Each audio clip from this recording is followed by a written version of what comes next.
บิ่งเสาเบิ่งซนดูดป่าเด้อ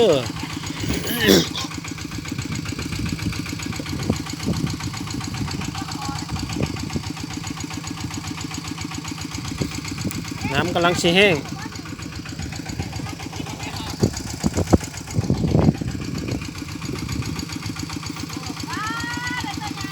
เอาป่ากำลังลงมาเฮ้ยเฮาสักจับนาที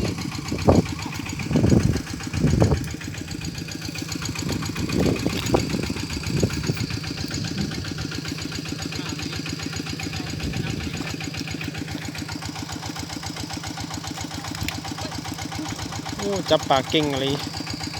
นี่เห็นบ่เนี่ยหัวมันนี่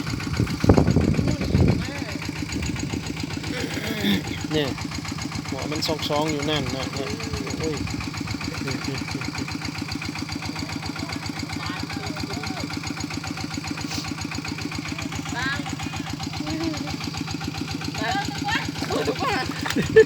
สู้ๆนะโอ้โอ้ป่าในเก่งได้ลิตัวนี้ฮะ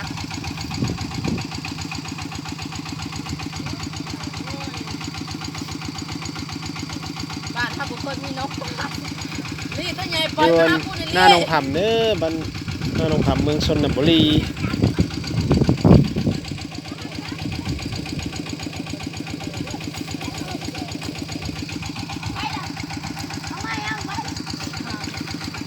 ขึ้นเลย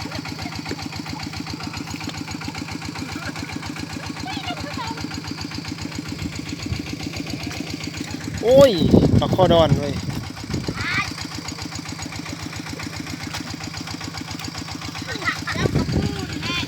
อ๋อตัวใหญ่ดีตัวนี้เตรียมจับเด้อ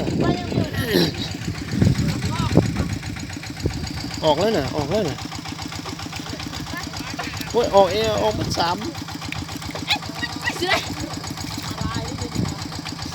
สตุ้มใหญ่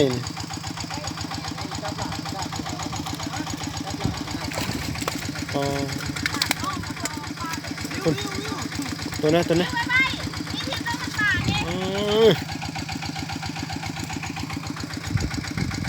เก่งเลยไทยสาวบางชนจับป่า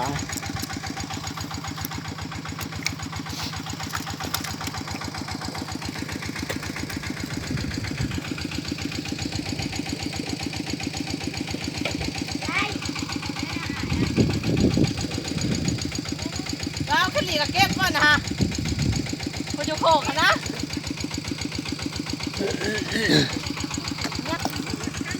โอ้โหมากำน้ำร้อน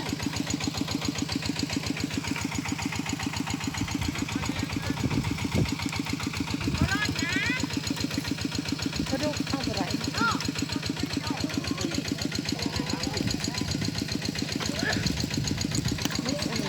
โอ้ย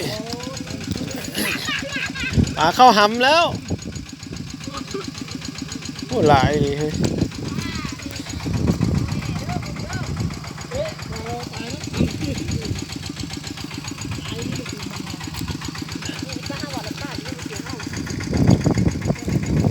กำลังมาน้ำกำลังแห้งเวลา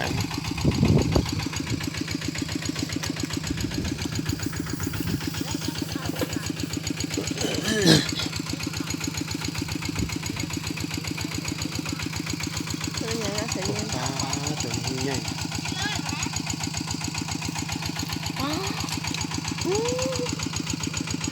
ยังวะ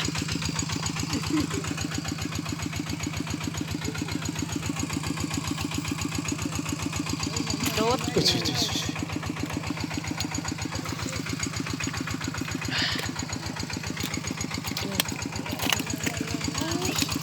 มันลอยกลับปลาข้าวใหญ่ปลาข้าวใหญ่มาพี่เด้อซ้ำสิเอาเนาะ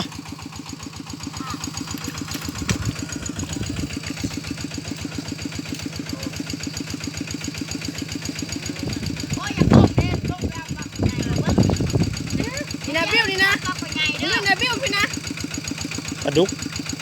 มะโค คอ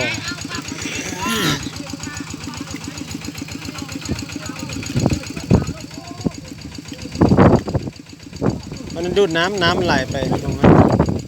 แม่โต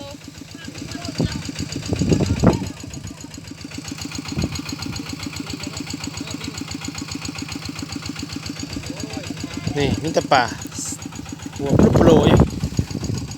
อ่า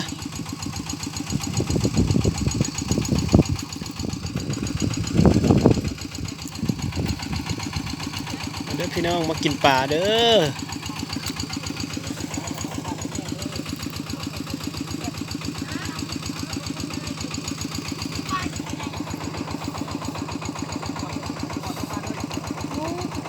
ยังมาทันลงงมเด้อนี่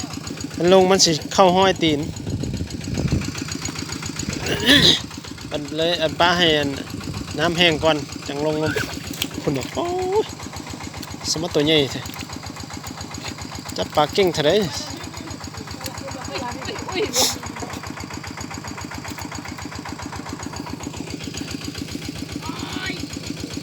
อ๋อมองนี้แห้งหลาย มันดูหลายๆอยู่นี่ค่ะสอนเด้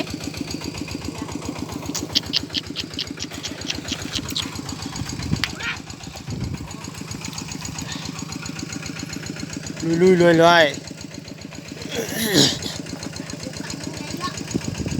เอาให้น้ำแห้งจักหน่อยจังเอา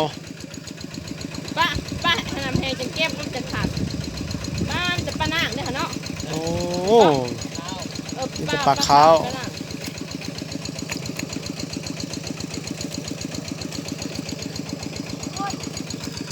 ปลาขาวได้เนาะน้องหัว แค่เป็นไง